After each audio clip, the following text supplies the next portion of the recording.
unguka kumenya Imana. Mbese ikuzimu hariho? Mbese ijuru ririho? Mbese Uwiteka Imana aracyavugana n'ubwoko bwe mu ijambo rye cyangwa mu buhanuzi? Kurikirana ikiganiro unguka kumenya Imana.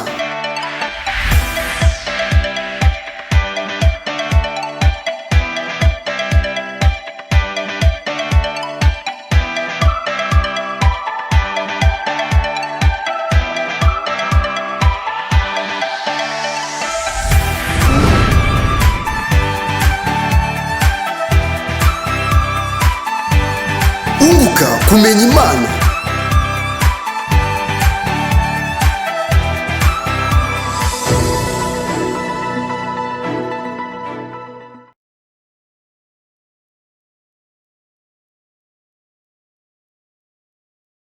y'u Rwanda. Hanyuma tukaba twagarutse rero muri wa mwanya mukurikira muri benshi ikiganiro unguka kumenya Imana, aho usobanukirwa byinshi cyane uba ufitiye amatsiko. Uyu munsi rero uri kwibaza ngo turaba tuvuga kuki cyangwa se turaba tuganira kuki. Ni byinshi cyane rero tuzatuganira cyangwa tuvugaho, yaba ari n'ijambo ry'Imana muri uyu mwanya, yaba ari n'iki hirya no hino yabyifashe bite mu mibereho ya buri munsi n'imyizerere igiye itandukanye. Uyu munsi rero twagarutse tumeze neza cyane. Ushobora kwibaza uti rero uyu munsi bimeze biti. Hanyuma rero turi kumwe n'umuntu nyine nkuko dusanzwe tubagezaho abantu batandukanye. Uyu munsi turi kumwe n'umuntu umeze neza birakunze dushobora kujya dutindana rimwe rimwe, ngira ngo wamubonye. Ni umugabo umeze neza cyane, bishobora kuba atari ubwa mbere umubonye, ariko uyu munsi urabona ko ari special, umugabo wambaye neza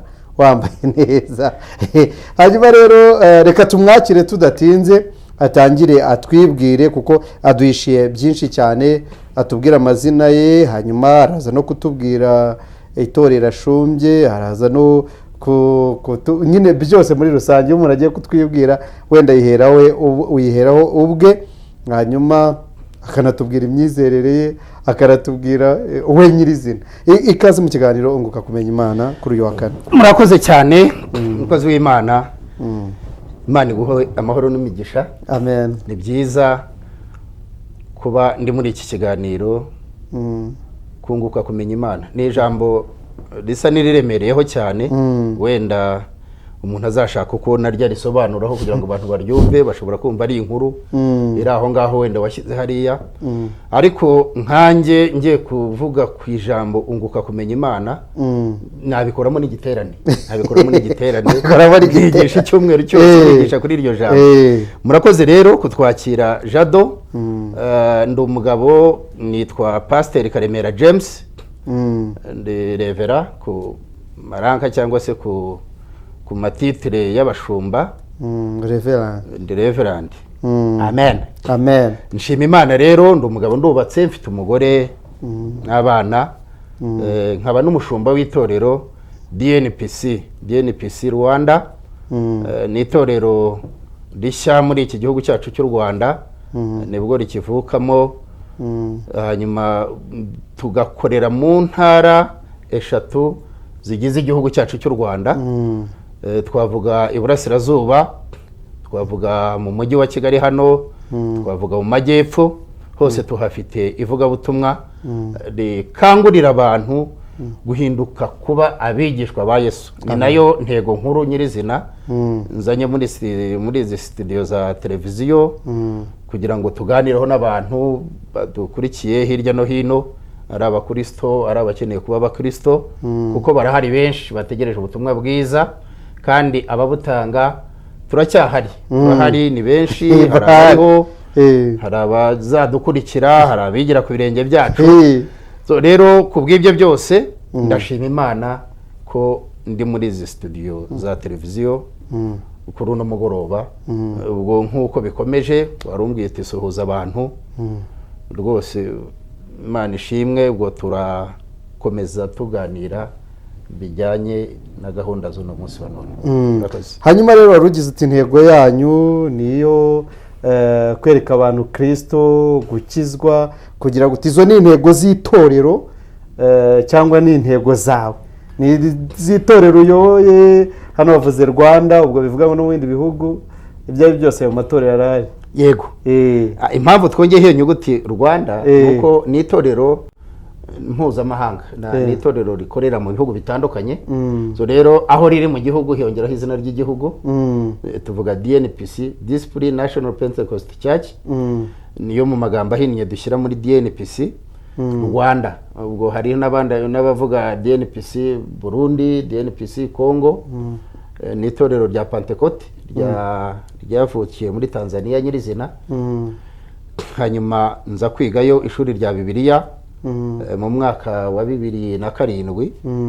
So tuba inshuti, ndabakunda, nkunda umwuka wabo, kubuzura umwuka. Biba ngombwa rero yuko tuza kuganira n'uburyo ki nakomeza ubwo butumwa bwo kunguka kumenya Imana nk'uko ikiganiro nyirizina kimeze, no kwagura iryo torero mu gihugu cy'u Rwanda. Ubu muri iki gihugu cy'u Rwanda ni njyewe urihagarariye, nubwo turiyo dutangira dufite gahunda nyinshi cyane nyinshi. Hanyuma rero kuvuga ngo kwigisha inyigisho zihindura abantu kuba bigishwa ba Yesu, ntabwo ushobora kuzita izanjye cyangwa ngo uzite iz'itorero, kuko njye n'itorero ntiwatuvangura none ngaha. Nimba ari njyewe uhagarariye itorero, nuko viziyo yanjye niyo itorero rigenderaho. Dore iyo mvuze ngo ndashaka muri iki gihe gutwara ikintu kimwe cyitwa kwigisha abantu inyigisho zihindura abantu kuba bigishwa ba Yesu, kuba bigishwa ba Yesu, niryo tegeko rya nyuma ry'umwami wacu Yesu Kristo, ari nawe turimo guhamya none ahangaha. Hanyuma rero wenda turaza kuba tugaruka ku mikorere y'itorero, usibye wenda kuba muri iki gihe muvuga guhindura abantu kuba abigishwa ba Kristo Yesu.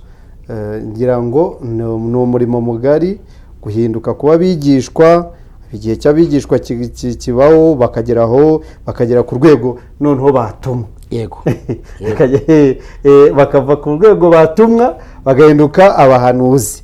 Ubwo izo nzego zose zicaho, ni uko hari umuntu ushaka kuba umuhanuzi atariga, hakabaye n'umuntu ushaka kuba umwigishwa, nako ushaka kuba intumwa atariga. Bivuga ngo babanje kuba abigishwa, barangije baba intumwa, barangije babiki nyene basohoza ubutumwa bwo ngo abami mu bwami. Abami mu bwami. Ngira ngo rero mwibanda ku kirero, iri torero ni bihe, ni izihe ndangagaciro zayo cyangwa ibikorwa byayo bigendanye na Mwuka Wera? Hari amatorero tuba tuzi ngo ashingiye ku bahanuzi, andi ukumva ngo ashingiye ku nyigisho, andi ukumva ashingiye ku butumwa, andi ukumva ashingiye ku bintu bitandukanye. Ni ibiki bibera muri iri torero, wenda kugira ngo n'uyu munsi umuntu utazi iryo torero, igihe wenda waba wigisha, igihe waba uvuga Imana, umuntu agahita abona picture y'itorero? Urakoze cyane Jado. Reka nze kugusaba gatoya tubanze tunasenge, kuko ndumva oya nta kibazo, ntacyo, ikaze rwose dusengere, ndumva kuvuga kuri Yesu.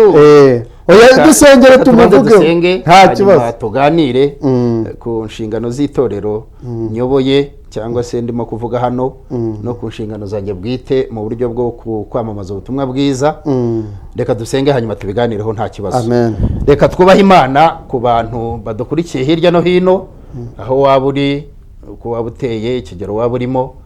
Umwanya nk'uyu nguyu nkunda kuwuha agaciro cyane, kuko iyi Mana ni Imana ngari, ni Imana iri hose, kandi ijambo ryayo ritubwira neza ko imenyera byose icyarimwe. Mu gihe ngewe hano ndi focus kuri iki kiganiro ku kubwiriza, nkaba ntashobora kumenya ibyo mu rugo rwanjye n'icyo, ariko Imana Yesu iko imeze, byose bizi byose. Rero turiragiza Imana, nsaba aho waba uri muri bya byiciro murimo, muri kwa kwemera kwanyu, munyemerere twubahe Imana, dusenge, kuko iri sengesho harimo kubohora. Ni isengesho ribohora abantu, abadukurikiye kuri televiziyo, abazatwumva ejo. Iri sengesho nsenga n'ejo bundi nakomeza rigakora. Amen. Yesu niwe wavuze ko isengesho rye nta herezo ryagiraga, niyo mpamvu yafashe igihe cyo kuryigisha. Reka twubahe Imana, dusenge rero. Imana Data wa twese, Umwana n'Umwuka Wera, nguhaye icyubahiro muri izi studio za televiziyo Yongwe TV. Nguhaye icyubahiro muri iki kiganiro turimo, ndetse n'umukozi wawe wabashije kutufasha kugera hano. Ikiganiro nunguka kumenya Imana. Wera wa Isiraheli, tuje kuganirira abantu bawe, tuje guhesha umugisha abantu bawe, tuje gusengera no gufasha abantu bawe, dore ko ari cyo twahamagariwe kandi ariyo nshingano waduhaye Nyagasani. Izina ryawe rihimbazwe ku bw'aba bantu bose badukurikiye kuri iyi televiziyo, izina ryawe rihimbazwe ku bantu bose bazumva iki kiganiro ejo cyangwa ejo bundi aho kizabagereraho. Nyagasani niwe waduhaye kumenya, urangije udushyiriraho ibidufasha nk'ibi byuma byose twicaye imbere, yaba televiziyo, za mikoro ndetse n'ubuhanga washyize mu babikoresha. Nuko twese ndasabye kugira ngo uduhereze umugisha. Uyu mugoroba ndagutumiye Imana Data, Umwuka Wera n'Umwana, kugira ngo mubane natwe muri iki kiganiro. Data, mubane n'abo turi kumwe, mubane n'abatwumva. Izina ryawe rihimbazwe, Wera wa Isiraheli. Mu izina rya Yesu ndavuga ngo imbaraga y'Umwuka Wera, ya yindi twaheshejwe no kukumenya, ya yindi twemejwe no kurambikwaho, Nyagasani ibiganza, Wera wa Isiraheli, ndavuga ngo iyo mbaraga igende igere kure aho ntashobora kugera, igende igere kure twebwe aho tutabasha kureba. Mu izina rya Yesu, wa muntu urwaye, wa muntu ubabaye, wa wundi wishwe n'agahinda, mu izina rya Yesu iyi sengesho rimugereho, iri jambo ryawe rimugereho kandi rimuhereze guhinduka.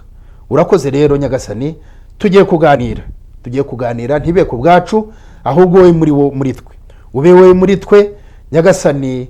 Turi ibikoresho byawe, Wera wa Isiraheli, dukoresha umurimo mwiza wo gufasha abantu bawe, dore nicyo cyatuzanye hano. Urakoze rero, dutangira ubane natwe, dusoza ubane natwe, ni mu izina rya Yesu Kristo Umwami wacu dusabye twizeye, amen. Amen. Urakoze rero Jado, ngaho komerezaho rwose. ndagira gusobanure ku kibazo warumbajije kijyanye n'itorero ryacu, n'izi nshingano z'intumwa n'ibikoresho n'ibikorwa bikorerwamo. ngira ngo ubushize ubwo mperuka hano twari mu kiganiro cyiza gisobanurira abantu itorero ryo hambere n'itorero rya none. Itandukaniro ni irihe? Ubwiza bw'iri torero ryo hambere ni irihe? Twabivuzeho nubwo umwanya wari mutoya, ariko tuzakomeza tubivugeho n'ubundi, tuzamuvuga nk'uko bivugaga. Rero hariya tukiganira navuze ijambo, navuga nti nagiriwe ubuntu, mu by'ukuri ndabyirata cyane.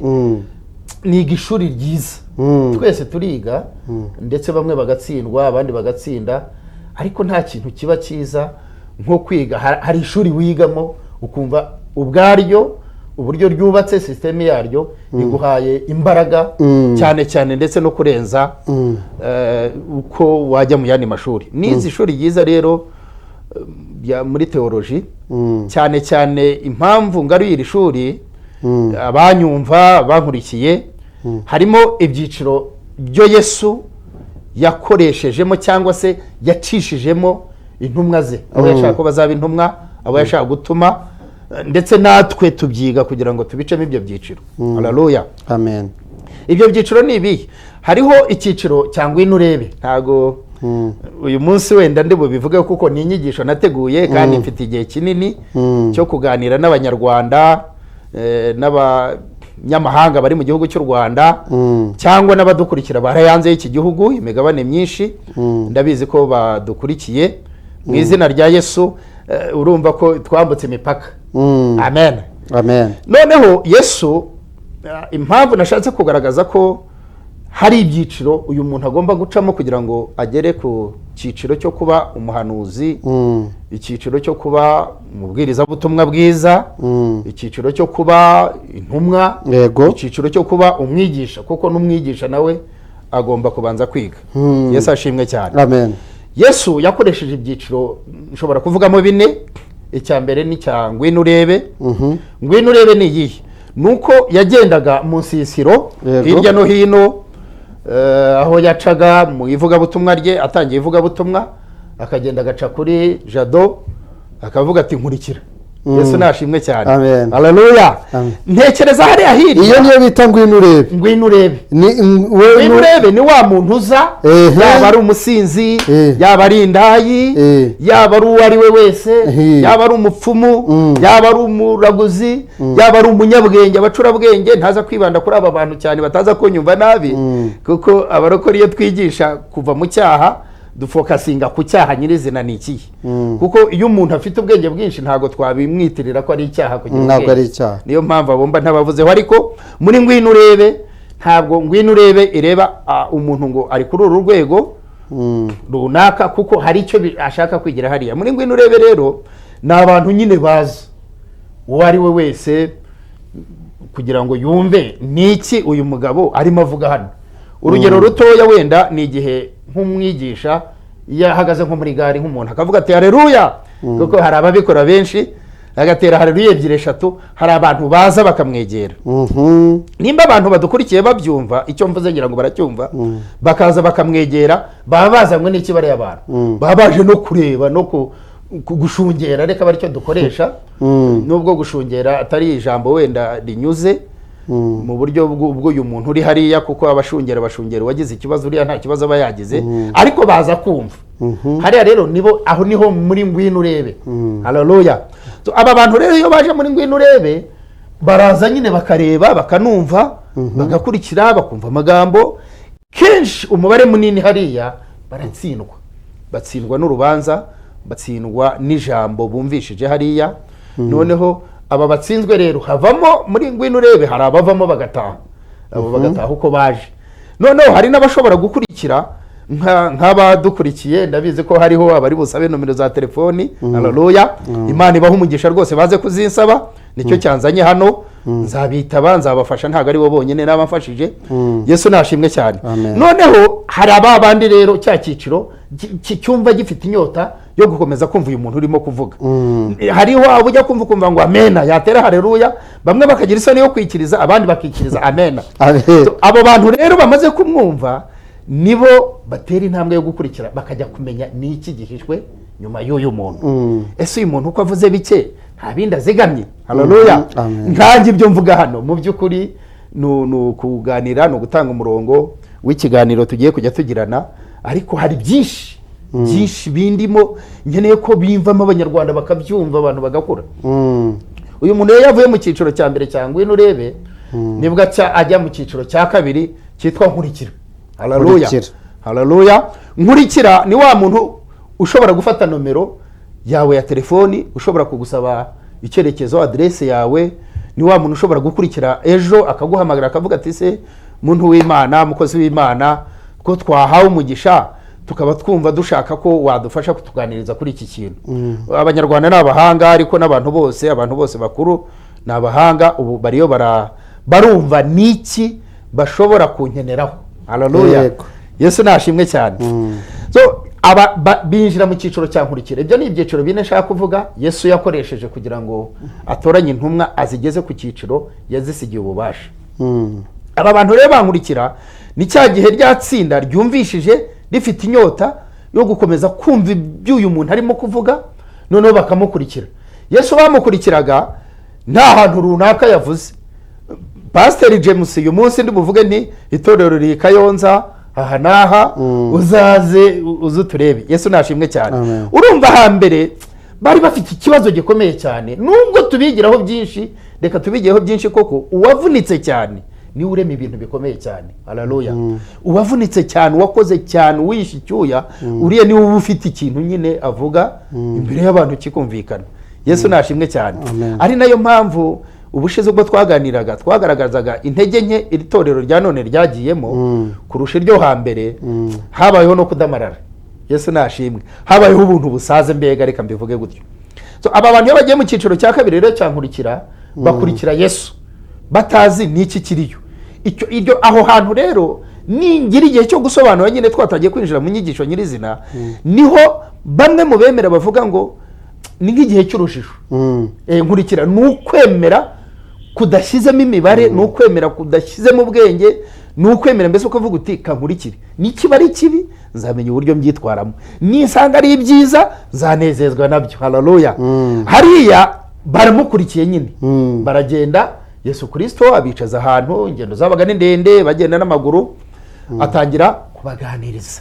Yesu nashimwe cyane. Atangira kubabwira ndindi, kubabaza ibibazo. Uri mwene runaka, hari uwajijinganyaga kuvuga iwabo akaba yamuvuze kuko yabarebaga mu mitima, barabe nicyo cyari cyaramuzanye. Yesu ashimwe cyane. Noneho icyo cyiciro bari abantu bicaranye na Yesu bakaganira nawe, batangira kumwumva, bakumva impamvu Yesu yaciye ku bantu akavuga ati nkurikira. Noneho bageze muri iki cyiciro cya kabiri cyankurikira, arabaganiriza hari ahantu. Ubwo ndi buyirangize n'ubundi mbyisubizaho na rya torero ryanjye mpagarariye. icyiciro cya gatatu gikurikiraho yaba abantu bagiye muri nkurikira, urumva ngwino urebe nkurikira, tubinjiza mu cyiciro cya gatatu, cyangwa Yesu yabinjije mu cyiciro cya gatatu. Icyiciro cya gatatu niba abantu noneho muri nkurikira bamaze kumukurikirana igihumbi, bitabiriye ari ibihumbi wenda bibiri ka tuvuge muri cya cyiciro cya mbere. Icyiciro cya kabiri basigaye ari igihumbi, bamwe basubiye mu mihana yabo, mu mago yabo, bumvishe wenda ibyo uyu mugabo avuga bitabinjiramo neza. Icyiciro cya kabiri bamukurikiye ari igihumbi, arabaganirije n'ubundi, hari abari bategereje, ibyo bari bategereje babibonye, ni ijambo ryiza ry'ihumure. Kabiri ni ukumenya uyu muntu ninde. Gatatu, ese atubikiye iki? Noneho Yesu mu nyigisho ze zose yagendaga bereka ejo habo hazaza, ejo habo hazaza. Yesu nashimwe cyane. Amen. Aho ngaho hari abahava bagatakaza n'ubundi ntibamukurikire mu kindi cyiciro cya gatatu. Ariko hari n'abandi noneho bumva batangiye kugira inyota y'amagambo y'uyu mugabo. Haleluya. None bakumva bafite inyota, hari icyo bashaka kumenya. Uyu mugabo ko avugira mu migani, ko iki kintu akivuga ntagisobanure, reka twongere twihangane tubane nawe. Haleluya. None abavuye muri icyo cyiciro Yesu yabinjije mu cyiciro cya gatatu cyitwa ngo ni guma muri nge. Guma muri nge. Pardon, gumana nanjye. Gumana nanjye. Yesu nashimwe cyane. None iki cyiciro cya gumana nanjye ni babandi sasa batangiye gutozwa. Iki cyiciro niho yatangiye gusobanurira aba bantu bahisemo kugumana nawe, kubasobanurira uwo ari we. Niho yabazaga ba Paulo n'izindi ntumwa avuga ati, ese ko mwumva bamvuga gutya na gutya, mwe munyita nde? Haleluya. None yarageze mu cyiciro cyiza cyo kwisobanurira aba bantu kuko bahisemo kugumana nawe, sibyo? Iki cyiciro cya gatatu rero wenda nkivugaho gatoya, nicyo cyiciro nyirizina umuntu ugiye ku rwego rwo kuvuga Yesu, umuntu ugiye kuvuga ubutumwa bwiza, umuntu ugiye gusobanura inzira y'agakiza, nicyo cyiciro yagombye kuba ariho. Yesu nashimwe cyane. Nicyo cyiciro yagombye kuba ariho. Iki cyiciro rero kivamwo abantu wenda muze kunyihanganira, ntabwo nkunda kwigisha ntanzi ingero ku yandi matorero cyangwa mu yandi madini, ariko hari igihe biba ngombwa bitewe n'ikinyarwanda dukoresha. Yesu nashimwe cyane. Aha niho haza ijambo uwihaye Imana. Wihaye Imana nicyo cyiciro cya nyuma cya kane, cyitwa ngo avuye muri gumana nanjye agiye muri guma muri nge. Haleluya. Uyu muntu nuwamaze kugirana isezerano ridahinduka n'umwami we Yesu Kristo. Bivuze iki? Bivuze ngo pasiteri, revera pasiteri, bishopu, musenyeri n'abandi kuri izo nzego zabo baba bamaze kwinjira mu cyiciro cyo kugirana isezerano n'umwami wabo Yesu Kristo. Uyu muntu rero aba yamaze kwambara akamere cyangwa se akamere ka Yesu. Ako kantu niko cako bishopu, aposo n'abandi bose baba bageze ku rwego rwiza, ni nk'aho umuntu yabagereranya avuga ko ari abantu bihaye Imana. Yego. Umuntu ashatse avuga ati nabihaye Imana. Nabihaye Imana. Wenda nacyo gisubizo cya nyuma. Icyo gisubizo cya nyuma kuko uyu muntu ntabwo aba akiruwe ngo yigenge ubwo busobanuro. Abagengwa n'umwami we Yesu Kristo kuko bagiranye amasezerano. Ni nayo mpamvu uyu muntu iyo ateshutse gato hagenda cya kintu kiri muri we ariko we aguma ari wa wundi. Haleluya. Ni ukuvuga ngo ntabwo kirazira ko ushobora kuba bishopu ejo ukitwa James gusa. Oya. Wagwa wajya hehe, wabivamo, wabitwika, bitabo wagera gute? Ni ukuvuga ngo wamaze kugirana isezerano nande na Yesu Kristo, umugabane wawe uzaba wa wundi rero. Haleluya. Nkuko nari mbivuze tuzabisobanura ikintu ku kindi. Urumva ni ibyiciro bine nari mvuzeho. Noneho rero iri torero ryacu ndongere ndisubireho DNPC, nyuma yuko abantu bicaye bagahuza amateoloji atandukanye, Yesu nashimwe cyane. Twaje kubona harimo intego ya Yesu Kristo yatakajwe. None icyo navugiye ngo nashimye rya torero nubwo nari nagiye kwigayo no gusarura iyo teoloji, wenda nahamye ko nyirizina viziyo yanjye n'ibyiyumviro byanjye no guhamagarwa kwanjye byari uburyo bwo gufasha abantu kumenya Yesu, bavuga nindi Yesu yari muntu ki, Yesu misiyo yamuzanye ku isi niye. Tubivuga bitandukanye, hari abashyiramo ubwenge bwinshi, hari abashyiramo kumenya, nyine umuntu wabyiza akabikurikirana akabimenya, ariko uyu muntu nawe aba yarabyigishijwe n'undi, undi yarabyigishijwe n'undi, kuko uyu munsi ntabwo wahamagara wari kumwe na Yesu cya gihe ngo aza duhamirize, ariko yasize abihamirishije ibyanditswe byera. Amen. Haleluya. Ni nayo mpamvu Bibiliya idahinduka. Bayivugurura, bayihuza n'ururimi rugezweho cyangwa bashaka kurushyiramo, ariko verse ziguma ari za zindi. Yesu nashimwe cyane. Noneho iri torero riza kwicara risanga hari ijambo Yesu yavuze risa na ari ryo rya nyuma, nubwo ari menshi yavuze muri icyo gihe, akavugamo amagambo menshi cyane cyane agaragaza urukundo, ihame ryo kwemera, navugamo no kwemera gutumwa nyine, kuko iyo wemeye wemera no gutumwa. Yesu nashimwe cyane. Amen. Noneho tufata icyanditswe, ndaza kubisobanura neza. Muri Matayo agezemo asobanura amagambo neza, amagambo ye yose yavugaga agaragaza ko hari igihe runaka twiteguye gusigara twenyine tutakiri kumwe nawe. Yesu nashimwe cyane. Ubwo namaze kwishyira muri za ntumwa, kuko nanjye ndi intumwa, kuko narize mba umwigishwa wa Yesu, na n'ubu ndemera ko ndi umwigishwa wa Yesu. Ni nayo mpamvu nje gufasha abandi guhinduka kuba abigishwa ba Yesu. Yesu nashimwe cyane. Banyarwanda, banyarwandakazi rero, nshuti, bantu badukurikiye, ari abato n'abakuru, abakobwa, abahungu, abasore, abamama, abashumba, bagenzi banjye, abavuga butumwa, urubyiruko, ndashaka kugira ngo mvuge ngo Yesu yavuze ijambo rikomeye tutarimo kumva, ariko uyu munsi turimo kurwana no kurigarura mu itorero, kuko bisa naho ryadeviweho gatoya, abantu ntago bari bakiririmo neza. Ariko nashimye Imana cyane, kuko ndimo ndaganira n'abapasiteri batandukanye mu matorero atandukanye n'amadini, urasanga iri jambo nabo ni nk'umwuka w'Imana wagaruye iki kintu. Ni ukuvuga ngo Yesu yaravuze ati nimugende. Urumva noneho ageze gutuma. Hari ako nsimbutseho gato, wenda ndi bugasubiremo, ati nimugende mwigisha abantu. Urumva hajemo kwigisha. Yesu nashimwe cyane. Mwigisha abantu, abemera nyine abahindutse, Yesu ashimwe, babatizwe. Icyo nacyo hari icyo gisobanuye, umubatizo hari icyo usobanuye, nubwo abantu bavugaho bitandukanye, ariko hari icyo usobanuye. Noneho ntago yagarukiye, aravuga ati nyuma yo kubatizwa bigishwe kwitondera ibyo nababwiye byose. Nyirizina yarashyizeho umusozo ku ijambo rye. Yesu nashimwe cyane. Cyangwa ku butumwa bwe, kuri misiyo ye, kuko yari yegereye igihe cye cyo gutanga, akava mu isi agasubira mu ijuru. Yesu nashimwe cyane. None iri jambo risa naho ryatakaye, kandi ribumbatiye ibintu byinshi cyane, byinshi cyane, kuko ubutumwa bwa Yesu Kristo bwo yahaye abantu be, bwo yahaye intumwa ze, bwo yahaye abigishwa be, bwasorejwe muri iki cyanditswe cya Matayo, aho yatusabaga ko abamwemeye, bize, basobanukiwe, bagenda nabo bakajya kumenyesha abandi. Nuko rero Jado, aho ngaho wenda mu buryo bw'ikiganiro, naho nashaka kugira ngo nsobanure ngiyo misiyo y'itorero ryacu. Niyo misiyo y'itorero ryacu. Ngiyo viziyo y'itorero ryacu, ngiyi ntego nkuru y'itorero ryacu, nuko tugomba gufasha abantu guhinduka abigishwa ba Yesu, none n'igihe kizaza. Ubu noneho umuntu aka kanya akeneye kuba umwigishwa mu itorero ryanyu, araza akaba umwigishwa akagera ku gihe cy'intumwa, cyangwa ntabwo mucyakira abashobora kuba abigishwa n'intumwa? Urakoze cyane. Wenda urumva ubisobanuye gutya, ariko hari umuntu ushobora kubicara akavuga ati njye rero ndumva nshaka kuba umwigishwa, undi ati nanjye ndumva nshaka kuba intumwa, undi akavuga ibye n'undi akavuga ibye. Ubwo noneho yabyumvisha. Hanyuma rero tujye muri nyirizina, ubu muri iyi minsi ni irihe jambo ufite ushobora kuvuga uti, kuko n'igihe kiba kiri kutugendana, rishobora kugira gutya, ushobora kuba wafashisha abantu ukavuga uti iri jambo nanjye riri kumfasha muri iyi minsi, ukarifashisha abantu ukavuga uti nanjye ndumva murunguka kumenya Imana, nk'itorero naryo niryo ndi kurifashisha uyu munsi, ndumva rimeze gutya. Ni irihe jambo?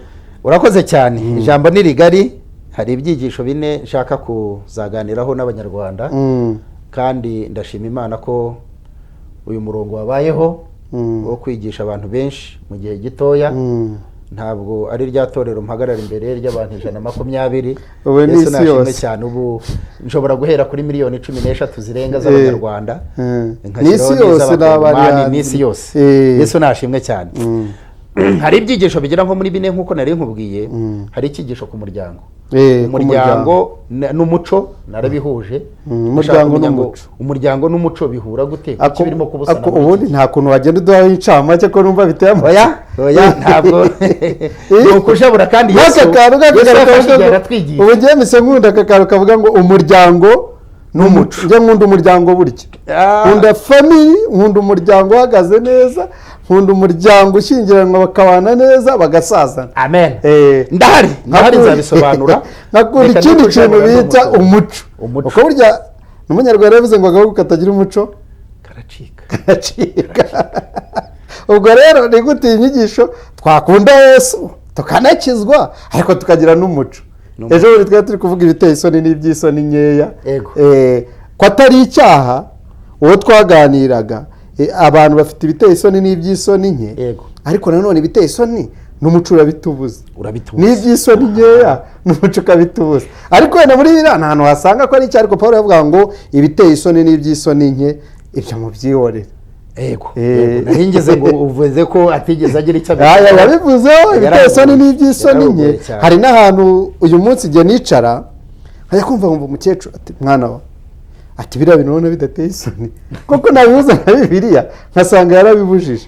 ariko ugasanga hari n'ibintu dukora atari icyaha n'amategeko y'igihugu akaba atabihana, ariko ugasanga umubyeyi avuga ati ibyo bintu biteye isoni wa muhungu, sibyo? nko kubona umuntu wenda yambariye ipataro hano, sibyo, umwenda w'imbere uri hanze, sibyo, yewe n'umubyara akubwira ati hari n'uwigeze guhagarika umuntu ati funga ayo maraso mwana we, ugereho abantu bakunda ati hanyuma uzamure n'iyo pataro dore biteye isoni. ariko ntabwo yari azi ko ariyo masitire yabo, ariko umwana nawe kubera umuco w'igihugu cyacu yakuriyemo ahita abizamura ibintu by'ibishenete, aramubwira ati ngaho bikunjira aha ngaha ucyambare neza byibura binagaragare ko wambaye. icyo kirere cy'umuco urakivuze, uvuga n'ikintu cya family, ni ibintu bikenewe. ni byiza ko tuvuga Yesu, ariko ni na byiza ko tugaruka icyo Yesu amariye abantu mu muryango, icyo Yesu amariye abantu mu muco, mu muco wabo, kugira ngo he gutakaza wa muco. ntacyo urakoze. umuco nawuhuje n'umuryango, kuko nta muryango nta muco, nta muco nta muryango. Yesu nashimwe cyane, kuko iyo umuco watakaye umuryango ni nacyo kibazo dufite muri ino minsi Jado. kandi nshimye Imana ko Imana impaye umwanya wo kwisanzura kugira ngo mvuge kuri iki kintu. ndashaka gutanga inyigisho zifasha abantu, ukajya ubivugaho abantu bakamenya Imana. ariko se Imana twayimenyera mu bintu bitandukanye. twayimenyera kuri televiziyo, tukavuga iyi televiziyo yavutse gusa yarabumbwe, ariko Imana iri mu muntu, imuhumekeramo umwuka we wayo, imuha iby'ubugingo. ni ukuvuga ngo ubumenyi bwayo yarabufashe busira muri twebwe. Yesu nashimwe cyane. kwa kundi yabumbaga amagufwa n'ibyara n'iki, iduha ubwo bubasha bwo kubumba amakamera n'ibindi nk'ibyo. urumva ni ikintu kigari. noneho njye narebye umuco urimo uragenda udusiga. kwa kudusiga ni nako umuryango urimo kudusiga. abantu badukurikiye nimba bumva iki kintu, Imana ibaha umugisha. hari n'abashobora kucyumva bakacyagura kurusha uko wenda uko nshobora kucyumva, kuko hari abahanga, hari abahagarariye igihugu, bareba ibi bintu bakareba iherezo ryabyo, bakagena ejo hazaza h'igihugu. kandi Imana ibaha umugisha, ijye babashisha. ariko nafashe icyigisho cyitwa umuco, umuryango n'umuco, umuco n'umuryango. uko wacyita kose ntago wagicuruke cyangwa ngo ugicurukure, kuko aho wahera hose birahura. ngira indi nyigisho yitwa ku nzira no kuri n'ubugingo. aka kantu abantu benshi barahagwa. Yesu nashimwe cyane. inzira, ukuri n'ubugingo, iki ni ijambo Yesu yavuze n'akanwa ke yivugaho, avuga ati ni nge nzira, ukuri n'ubugingo. ariko se aka kantu ko nanjye njya nkabona nkumva ariko karancanze, kuki yavuze ngo ni nge nzira nkaba n'ukuri nkaba na bugingo? bivuga ngo umuntu ashobora kugira inzira akaburamo ukuri akabona ubugingo cyane agasimbuka ukuri. ni ukuvuga ngo uyu muntu ashobora yabivuzeho byombi ko ari bitatu, kubera impamvu nta kintu Yesu yavugaga yibeshye. ushobora kugira ukuri, mu by'ukuri ukuri kwinshi kudafite inzira nyine kudafite umurongo n'ubundi birangira kutakiri ukuri ni ukuvuga ngo ukuri kudafite umurongo kugenderaho uyoborerwamo kurangira kutakiri ukuri kurangira kugushije abantu benshi bikaguhindukira icyaha ukaba wabura ubugingo kubera uwatakaje umurongo wo kubaho cyangwa watakaje ubuzima bwe ku kintu washatse kugaragaza nk'ukuri. njya ngira igihe cyo kureba udufilime nshaka kwigiraho iyo nshaka kwiga. hari agafilime maze iminsi nkurikira karimo inyigisho ivuga ngo harimo umunyamakuru mwiza nkawe ariko Imana iguhire kuko wowe wenda utazakora ikosa nk'iryo yakoze. noneho umunyamakuru yagiraga ukuri kwinshi aza gukora inkuru ajya ibyo bita kujya gutara amakuru aragenda akora inkuru ifite ikisobanuye cyane ku gihugu. ariko iyi nkuru igitambuka kuri televiziyo hapfuye abantu benshi kuko hari abagize emotion buzurwamo undi mwuka wo kwihorera. noneho bituma hangirika ibintu byinshi. ni filime nabisobanuye bataza kumva ko ari inkuru wenda nari nicayeho runaka. uyu munyamakuru birangira yinjiye mu kintu cyo kwicuza kinini cyane aranababara kandi nawe atangirwa kugirirwa ishyari cyangwa gushakishwa. hari imbaraga leta yakoresheje kugira ngo imurengere imuhishe ariko hari imiryango yatakaje abantu biturutse ku nkuru yatanze. noneho yatakaje abantu nayo abasigaye babo batangira gushakisha abandi kuru na babandi. usanga ukuri k'uyu muntu mu by'ukuri kwatumye hari ubugingo bw'abantu butikira. aha rero bisobanuye iki? bisobanuye ngo ukuri kutarimo kumenya aho kujyana n'aho gucisha gushobora kukurangiriza ikuzimu. reka mvuge gutyo bambabarire abantu badukurikiye wenda nimba harimo ikosa ariko mbivuze nkaho hatarimo ikosa. Yesu nashimwe cyane. uko kuri k'uwo mugabo nabonye koko ubwo urumva nayo mu bushakashatsi mbwira ijambo ry'inzira n'ukuri n'ubugingo kuki yabivuze ari bitatu.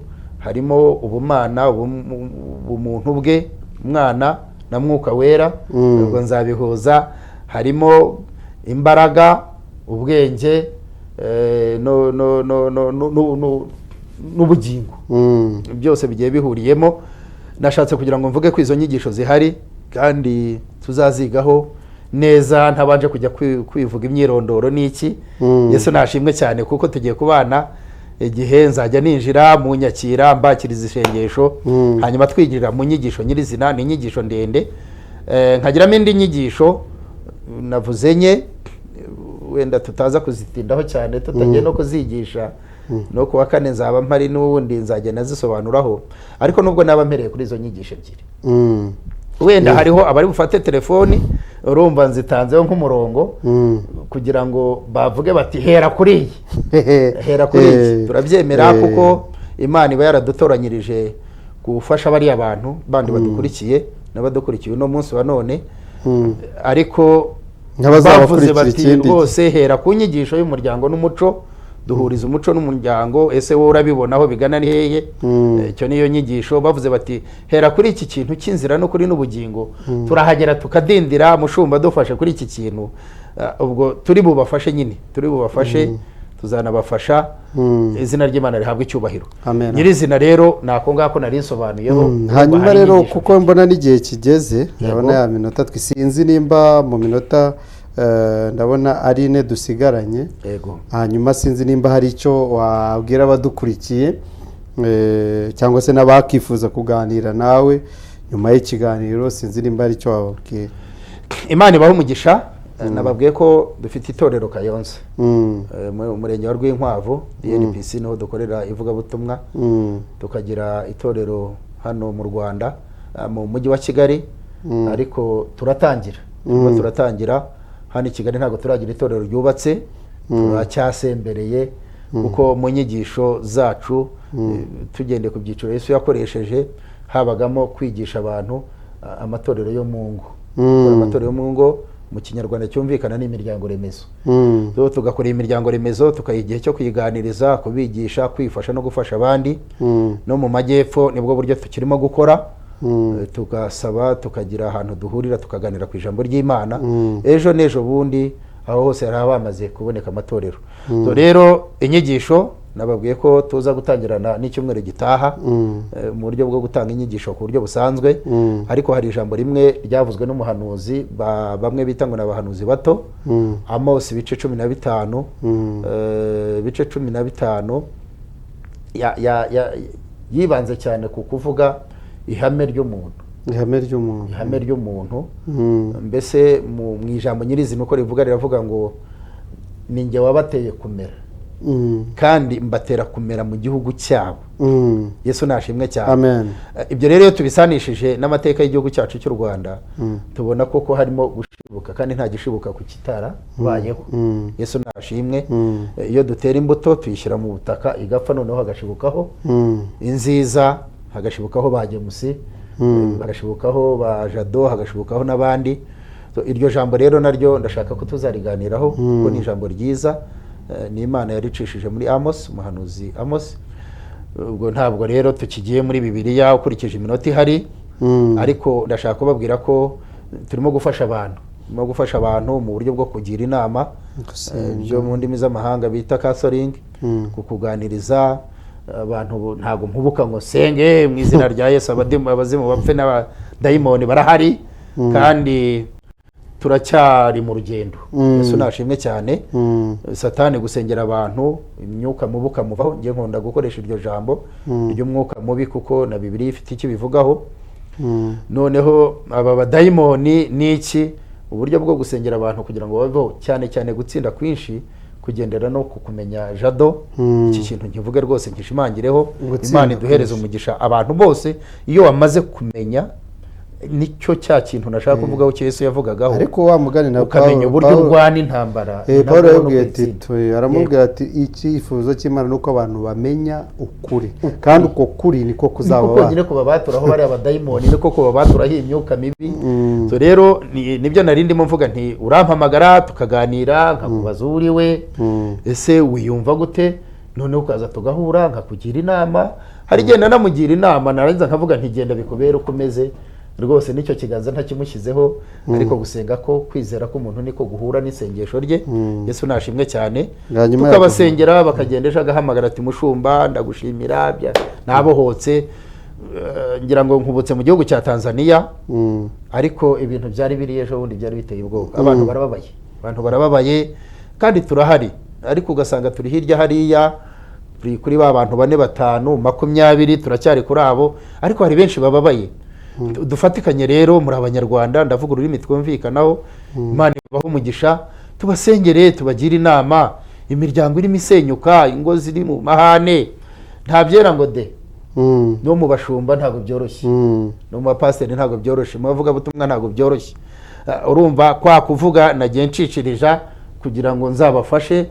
Ese umuntu ava ku ruhe rwego ajya ku rwego rwo kujya mu batoranyijwe? Abefeso bavuga iki? Bavuga ku nshingano Yesu yatanze, hariya n'itegeko yari aduhaye ry'ibyo tuzakora, ariko mu rwego rwo gukemura amakimbirane kambyite gutyo, yashyizeho n'umurongo. Abo ba bishop wumva, abavuga butumwa, abapotre, hari icyo Bibiliya bivugaho.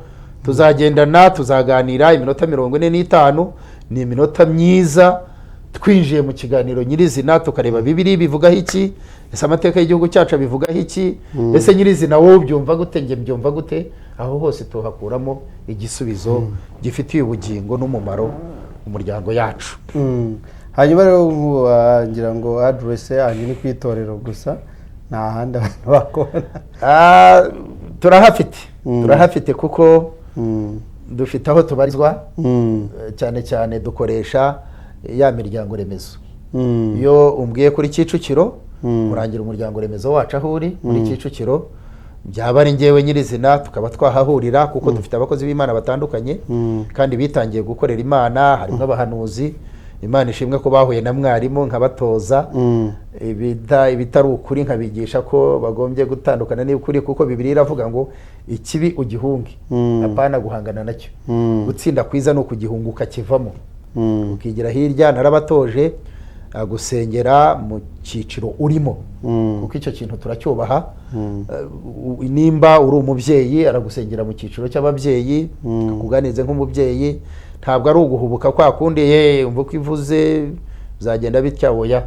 ni buhoro, ni ukukuganiriza, ni ukukumva, ni ukukugira inama, kandi ni no kugufasha kukubikira ibanga. yego Imana ibahereza umugisha. Rero nomero ya telefoni wenda bariyo mperaho yanjye bwite, mfite 0788 ubwo 82 47 83 89.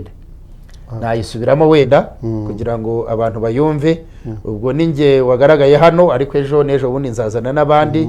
hari ababyeyi bazi kuvuga Imana, hari ababyeyi bazi kuririmba twa turirimbo twiza two hambere two mu gitabo. uyu munsi urayiririmba ugahita wuzura umwuka wera, ukumva ushyizweho amavuta, ukavuga n'ibyuzi.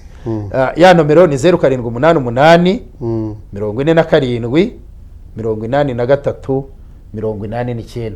ubwo iyo umpamagaye nanjye mpamagara ukurikije igice urimo, mpamagara uwaho umukozi w'Imana baratojwe. nagira ubuntu bwo kwiga TNET, ntaza kugenda ntayivuzeho. ni ishuri ryiza ry'Abanyamerika, nimwo nagiye gushaka lisansi ndetse na maîtrise. Imana izadufasha nayo tuyibone. TNET yaradutoje, ariko idufasha no gutoza nanone abakozi b'Imana badufasha imirimo. so rero iyo umpamagaye nguhuza n'umwe muri bo uhari, byaba biri ngombwa ko bitewe n'ikiganiro twagiranye tukibonanira, nkagufasha nanjye nkagusengera. Imana ibahereza umugisha. hanyuma rero reka tubabwire ngo mukomeze kugenda mugira ibihe byiza cyane, kandi ukomeze kugenda ukurikirana gahunda za Yongwe TV. ikiganiro unguka kumenya Imana bwo ni ukuva kuwa mbere kugeza kuwa gatanu, kugeza kuwa kane, kuva kuwa mbere kugeza kuwa kane guhera saa 12 z'umugoroba, aho nyine tuganira n'abakozi b'Imana bagiye batandukanye, ariko by'umwihariko muri iyi minsi James tukazajya tuba turi kumwe. reka rero mbabwiye nti mukomeze kugenda mugira ibihe byiza cyane, kandi Imana ibahe umugisha, amahoro n'ubuzima.